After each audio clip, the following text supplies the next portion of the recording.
네, 여러분 반갑습니다. 일목투자연구소에서 진행하는 일목과 관련한 실전 강좌입니다. 이 시간에는 과거 그리고 현재 급등주에 나타났던 일목의 시간론에 대해서 말씀을 좀 드리겠습니다. 루보라고 하는 종목은 정말 증권시장 작전주 역사에 그냥 빛나는 아주 유명한 사례이고요. 그 다음에 새로운 기술은 작전주는 아닙니다. 이건 IT 버블 당시 뭐 이른바 시대의 총화, 가장 눈에 띄게 올랐던 종목이죠. 그 다음에 HNT라고 이 종목은 요즘 투자하시는 분들은 잘 모르실 수 있고요. 2008년도입니까? 그때 우즈베키스탄에 태양전지 개발 그래가지고 이 재료를 가지고 엄청나게 올라갔던 바닥에서 한 20배 올라갔다 그러네요. 그런 종목인데 제가 이걸 왜 꺼냈냐 하면 우리가 이제 일목은 뭐 여러 가지 이렇게 일목 차트를 가지고 이렇게 시장을 이렇게 시세를 분석하는 것도 있지만 시간론, 차트의 가로축, 차트의 세로축 가격, 그 다음에 대각선 방향으로 이렇게 오르내리면서 이제 파동을 가지고 3대 골자를 합니다. 지금 보시는 화면은 제가 2011년에 했던 주식 콘서트 강좌 화면 중에 하나이고요. 여기서 제가 뭘 보여드리려고 하느냐 하면 루보 한번 보여드릴게요. 루보 전에 새로운 기술부터 보여드릴게요. 이걸 좀 이렇게 좀 키우겠습니다. 이걸 왜 꺼내냐 하면 제가 이제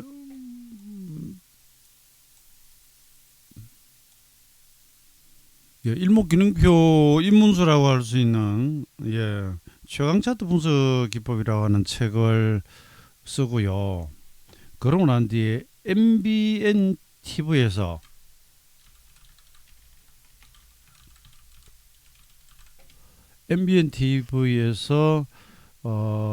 고수들의 투자 여행이라고 하는 정권 강좌 프로그램을 제가 진행을 합니다. 이게 아마 2003년인가 2002년인가 제가 이게 약간 희미한데요. 그때 제가 일목균형표 시간론을 잠깐 이야기를 하면서 이 사례를 가져갑니다. 이 사례를 가져가는데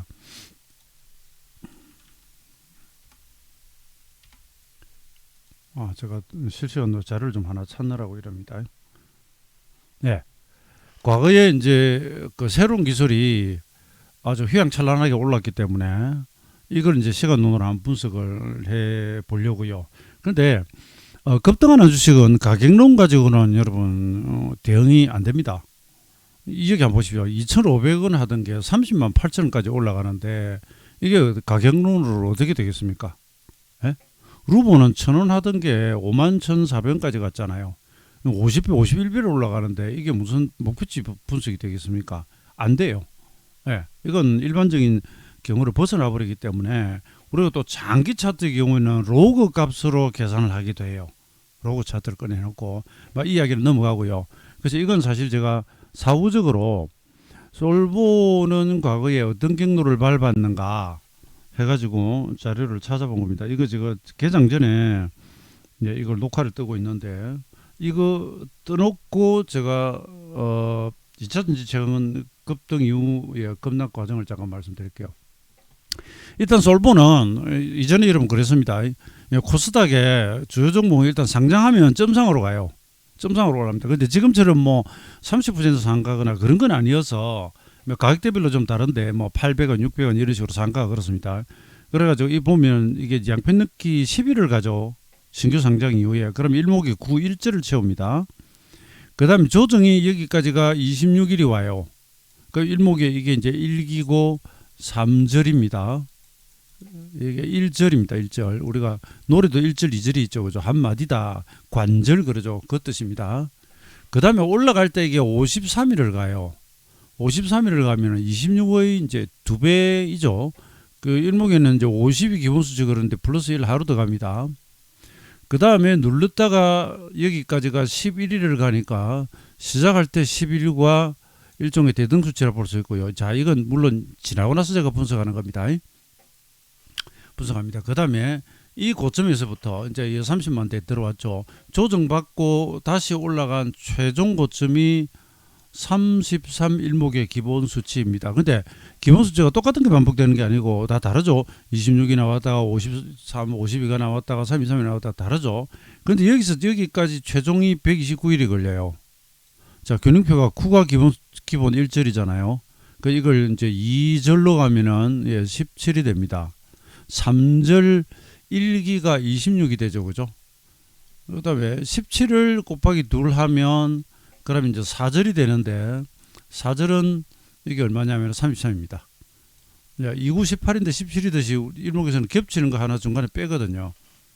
3, 3의 2배로 가면 8절로 가면 이게 65가 되고요. 이걸 2배 하면 이게 130이 아니라 129가 됩니다. 이런 식으로 기본 수치를 채우고 그 뒤에 떨어지는데 또 129를 비슷하게 떨어져요. 그래서 제가 이건 다시 말씀드립니다만 고수들의 투자 유행 일목 시간론 강의를 하면서 균형표의 시간론에 따라 움직였던 과거 코스닥 그 가장 화려했던 황제주, 솔본 새로운 기술을 한번 이렇게 분석을 해본 겁니다. 그 다음에 그러고 난 뒤 루보입니다. 루보인데요. 루보는 이거 전형적인 작전주입니다. 그래서 이 루보에 대해서는 이걸 잠깐 가져와 볼게요.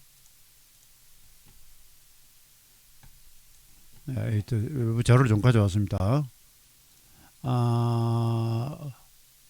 루보가 2006년도 그리고 2008년도에 그냥 날아갔는데요. 2006년도에 매출이 54, 3분기 영업이익이 마이너스 2.2억입니다. 적자죠.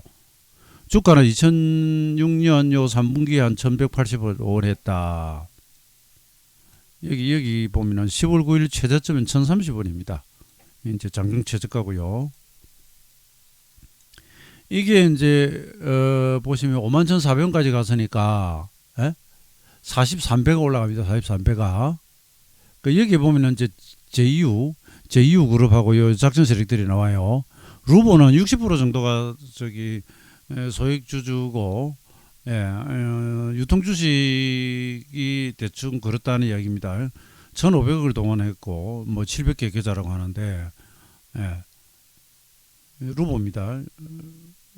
그 다음에 루보와 관련해서 저렇게 많이 이제 오른 그 시총도 그렇고 그런데 공장이 이렇습니다. 여기 자그마한 베어링 만들던 회사고요. 그 다음에 일부 인터넷에 보면 이게 루보 공장이 나온다고 하는데 이건 아니에요. 이건 아닐 거라고 봅니다. 왜냐하면 명식이 코스닥 상장 회사인데 그래도 이 흐름한 어디 저 시골에 그냥 철공소 같은 이건 아니죠. 이건 아니죠. 아무리 그래도 그렇지.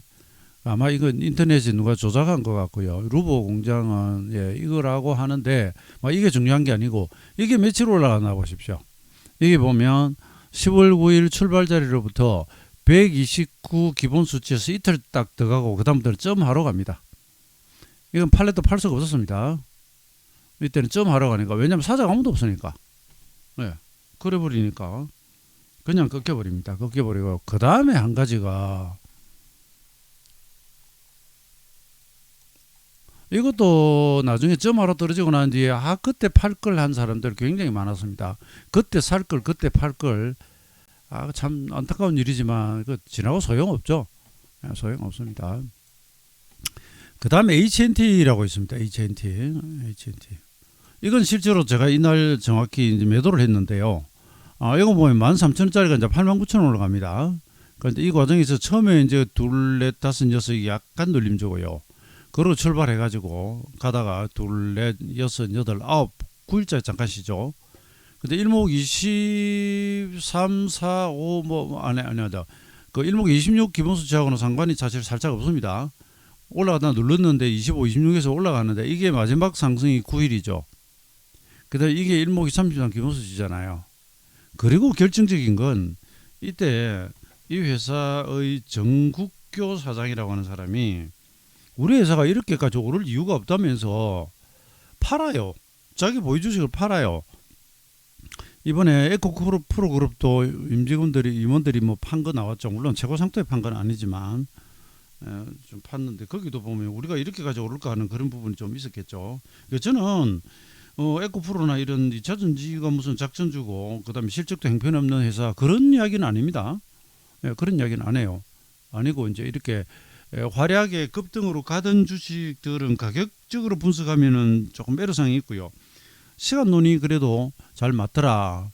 그 정국교 사장과 관련된 H&T는 이게 좀 안타까운 이야기들이 있는데요. 우선 보면 그럴듯합니다. 우즈벡의 태양전지 개발 규소가 1천만 톤 100억 달러 그래 올라가는데 그 H&T 소유 광산규 규소 매장량이 8만 톤 그럽니다. 1천만 톤이 아니라 차이가 나도 너무 나죠. 실제 가치는 120만 달러라고 나와버립니다. 에? 이런 일이 있을 수가 있습니까? 이거 그냥 천대륙에 사람이 12억인데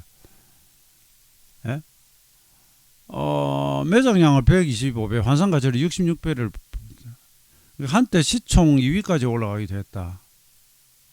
근데 여기 같은 경우는 이 사장이 우리 회사가 이렇게 오를 이유가 없다 그러면서 오히려 팔아요. 팔았는데도 더 올라가다가 점 하를 찍거든요. 그러거든요. 근데 이게 제가 듣기로는 이게 이제 무산되니까 H&T를 그때도 보유하고 있던 투자자들 몇 분이 막 오죽 답답하면 그렇게 했습니까만은 공항에 가서 뭐 출국하는지 귀국하는지 이 H&T 전국교 사장을 만나가지고 우즈벡 저 개발을 재개하라고 해달라고 그럼 주가가 또 올라갈 수 있잖아요. 애원을 했다는 그런 이야기가 있었습니다. 그러니까 이미 이제 끈 떨어진 가시입니다. 가시인데 이걸 가지고 다시 또 그걸 시작하면 재료가 붙어서 올라갈지 모르니까 주식이 주가가 아니면 일단 빼놓고 나중에 이야기를 해야죠. 그죠? 그래서 지금 이거 하나 보여드리고요. 그 다음에 그러니까 지금 현재 제가 말씀드리는 내용은 주가가 아주 괴랄하게 괴이하게 올라갈 때도 나름 시간론으로 잘라보면 이런 경우들이 왕왕 있더라. 가격으로는 못 맞춥니다. 이번에 제가 에코프로들에 대한 그 상투를 미리 경고할 때도 결국은 시간론이었죠. 물론 그날 제가 가격도 계산을 해서 보여드렸지만 근데 가격은 사실 에코프로 같은 건 더 오버했었고요. 그다음 목표치 있지만 그건 너무 나열식이고 날치고 그 다음에 지금 시간론을 주로 이제 말씀드렸는데 이거 이제 이 그림 가져와서 잠깐 오늘은 여러분 어제까지 에코프로 그룹들은 이틀째 하락 전환 이틀째 하락을 했고요. 제가 올라갈 때 이 종목들은 이제 너무 과열이니까 언제 어떻게 될지 모르고 잘 가니까 안 사보기도 그렇고 그렇죠. 바닥에서 산 분들은 둘째치고 최근에 접근하는 분들은 분봉 추세 매매하라 그랬죠. 실제 저도 그렇게 회원들께도 이야기를 했고 매매 이 추세 이탈할 때 어떻게 대응하는지 그날 아침에 녹화 다 떴습니다. 상투치기 치는 날 이날 26일날 상투 쳤는데 제가 26일날 7시 10분경부터 이거 저기 방송을 했지 않습니까? 에코프로 BM이고요. 올라갈 때 보시면 원봉 긴순을 정가상 이탈 안 합니다. 그러다가 이게 이제 1시 지나가 1시 20분 이탈이 오죠. 이렇게 되면 팔으라고 제가 말씀을 드렸지 않습니까? 그 다음에 저희가 장중에 개별주 고급 모멘텀 매매할 때도 3분봉이나 이런 거 열어놓고 22평하고 긴순 깨면 날려버립니다. 아니면 저러면 이제 올라오면은 22%, 25%, 18, 20, 22, 25, 28 순으로 해가지고 한 단계 가다가 밑에 한 단계 깨면 사다리 한 칸 깨지듯이 잘라버리고요. 28 넘어가면 상가 바라보는데 되게 이제 뭐 22, 25 정도면 일반적인 종목은 상당히 목이 찹니다. 왜냐하면 거기서부터 이제 이건 좀 다른 이야기인데 장중 매매할 때 말입니다. 급등주 22, 25에서 따라가는 사람은 28 상한가 노리고 들어가는데 거기서 상가 문 닫고 그 다음날 올라가야 먹을 수 있는 그런 근거리에 가면 어지간해서는 따라가는 사람들이 한계를 느끼고 겁을 내잖아요. 그래서 올라가던 시세를 그렇게 잘라먹는 미리 잘라먹는 방법이 있고 아니면 이렇게 이탈 아니면 가다가 이제 정체되는 거 있죠. 자유낙하 운동처럼 위로도 올라갔다가 정체되면 대부분 여기가 예, 매수세가 둔화되거나 혹은 매도세가 강해서 그렇거든요. 그럼 대개가 쭉 가다가 멈추잖아요. 그러면 대개가 여기가 매매 맥점이 됩니다. 그럼 미리 좀 잘라도 되고요. 거기서 만약에 쉬고 다시 가면 따라가더라도 그런 방식이 있고, 이건 그냥 추세사기입니다. 이게 그 뒤에 흘러내릴 때는 어떻게 흘러내립니까? 이거 보세요. 이거 온봉이거든요. 에코 프로비엠이 26일 날 오후 1시 지나가면서 상투지고 빠졌잖아요. 그리고 제가 길속 반등 올 때, 예. 이거 보면 이제 이번에 이제 중심에 걸리죠. 그 다음에 이제 어제입니다. 오늘 이제 28일 지금 개장 전에 제가 녹화를 하고 있고요. 장중에 상당 종목들이 일봉이 기준선 걸린다 그랬거든요. 금량도 정확히 기준선 딛고 돌아가고요. 그래 하면 뭡니까? 그러니까 두 번이나 되돌림 준 거죠. 마지막 8기에 준 거죠. 급락이 위해 되돌림 줄 때. 저는 부동산도 최근에 약간 반등하는데, 이것도 글쎄 제가 보는 생각으로는 부동산이 완전히 바닥을 찍고 뭐 아파트 같은 거 아주 특정 지역은 좀 다릅니다. 인기 지역, 그러니까 좀 비인기 지역이나 뭐 이런 주식으로 치면 최선 도주가 아닌 한은 지금이 약간 반등 같아요. 그리고 추가로 더 밀렸다가 뭐 이럴 가능성 쪽을 보는데, 아무튼 이거 보세요. 흘러내리는 거 보세요. 이건 제가 어제 오후 1시 경에 캡처했던 것이고요. 올라갈 때 기준선, 떨어질 때 이날. 이게 만약에 내가 대주를 치고 있다면, 선물이 매도라면 어떻게 됩니까? 저항선 못 뚫잖아요. 어머나 역별이잖아요. 그럼 계속 하방 유지죠. 이러다 만약 이거 돌파하면 이제 살짝 한번 끊어주면 되겠죠. 포스코 퓨처엠 기준선 걸리고 기준선 걸리고, 그러니까 올라갈 때 기준선 지지에 우리가 매수를 하던 거가 정반대죠. 전형적인 추세 타기. 장중선물도 이거 포스코 스틸입니다. 이 기준선 걸리고 기준선 되고 역별이죠, 그죠? 이걸 역별해서 이걸 왜 들고 있습니까? 하루라도 빨리 던졌다가 나중에 다시 사더라도. 그러니까 올라가던 것과 정반대가 되는 거죠. 이건 이제 일봉에서 이제 이탈이 되겠고요. 예. 요건 제가 개장 전에, 개장 전에 당일 26일 날 상투치기 직전에 여기 보시면 26 변화일 와 있고 20일 대등수치 와 있고, 그 다음에 31일, 그러니까 7월 26일은 30일 대등수치입니다. 30일 대등수치고 21일도 여기가 대등수치가 되죠. 26일은 이미 채웠고요. 27일짜리 상투치고 빠져버렸으니까. 30일, 요 30일 오는 거, 요 그날 말씀드렸죠. 그 다음 21일짜리, 요 21일짜리 요런 거 대등수치. 그 다음에 주봉상 16주. 그래서 이렇게 급등하는 주식은 목표치로 잡으면 사실 좀 어려움이 있는데, 시간론에서 걸렸지 않습니까?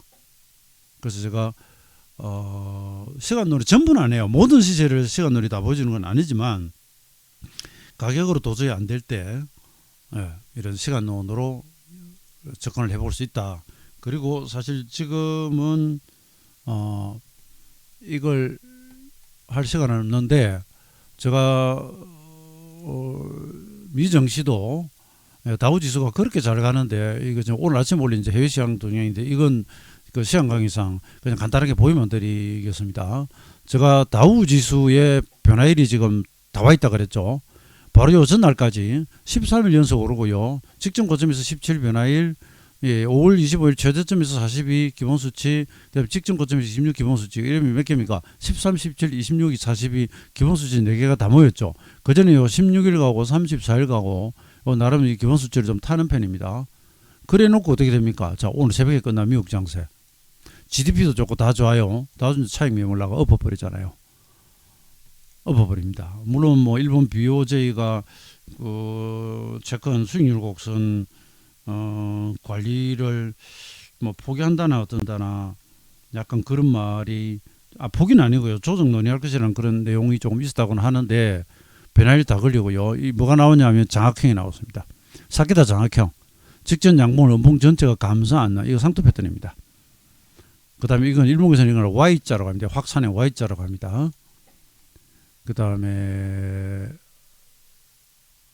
나스닥, 요 나스닥 일봉입니다. 나스닥이 17 기본수치 채우고요. 조정 요로 받다가 반등했는데 하나 둘 셋 넷 여기서 대부분 꽂아버렸습니다. 물론 아직 20일 전에 안 깨졌죠. 그러나 이 그림 정도면 뭐 깨질 가능성이 있지 않을까 싶은데, 기업들 실적이 좋게 나와요. 오늘 또 시간 외에서 예, 종목들이 지금 보면 인텔, 예, 포드 이런 것들이 지금 오르고 있습니다. 그래서 오늘 밤에 나스닥이 또 살짝 받치려고 들지는 모르겠는데 여기서도 제가 말씀드린 게 그거죠. 기본수지 변화일 오고 어쨌든 조정이 오지 않습니까? 그다음에 이게 이제 들어가고 들어가고는 이단 파동을 봐야 되겠죠. 그다음에 주봉으로는 예, S&P 500을 보면 26주와 42주를 채웠습니다. 한 요 정도, 그리고 이 정도 시간마디까지 이렇게 지속적으로 올랐다 그러면 경계를 하는 게 정상입니다. 그다음에 이 과열을 잘 시키면 시간 조정이고요. 빠지면 가격 조정입니다. 이건 가격 조정. 잘 안 빠지고 이렇게 버티죠. 이렇게 횡보만 하죠. 이러면 이제 시간 조정이 되고요. 저는 이게 시간 조정을 할지 가격 조정을 할지는 저도 모르겠습니다. 보고 대응하면 되니까. 예, 그다음에 참고로 테슬라도 보면 나스닥처럼 저점에서 17 기본 수치 채우고 현재 조정이 들어가 있고, 이건 이제 지난 고점에서 26변화일이 와 있는데 글쎄요. 네, 보른지 변도 하단 정도에서 지지를 할지. 일단 21선하고 긴선이 이탈했고요. 전환선 꺾여 있고요. 후행스핀이 지금 여기 와 있는데, 네, 여기서 더 빠지면 이제 익었다고 후행스핀 내려갑니다. 그래서 안심하고는 아직 못 보겠고요. 일단 경계는 해놓고 봐야 되지 않을까 싶습니다. 자, 아침 시간에 오늘은 요 과거 급등주, 작전주에 나타난 일목균형표의 시간론. 그래서 시간론을 잘 보면 아주 날아가는 종목들에 대해서도 뭔가 조금 대응을 할 수 있다. 그런데 여기서 저는 뭐 약주고 병주고 다 하는데, 사실 이 경우에 루브나 이런 것 같은 경우 보면은 중간에 뭐 변화일이 없었겠습니까? 그렇지 않습니까? 루브가 가면서 중간에 변화일이 없었겠습니까? 그런데 129까지 채웠거든요. 이 경우에는 제가 이제 새로운 기술을 가져왔고, 새롬도 129일 가니까 꺾이더라. 이걸 가져왔고, 이 가는 중간에는 예, 미리 뭐 정확히 고점을 예측해서 발견하는 좀 어렵습니다. 예, 어렵긴 한데 그래도 시간론이 있으면 이게 지금 어느 정도 레벨인지 어디쯤인지는 알 수가 있으니까 어느 정도는 그래도 그나마 대응이 가능하다. 요 정도로 정리를 하고 마치겠습니다. 감사합니다.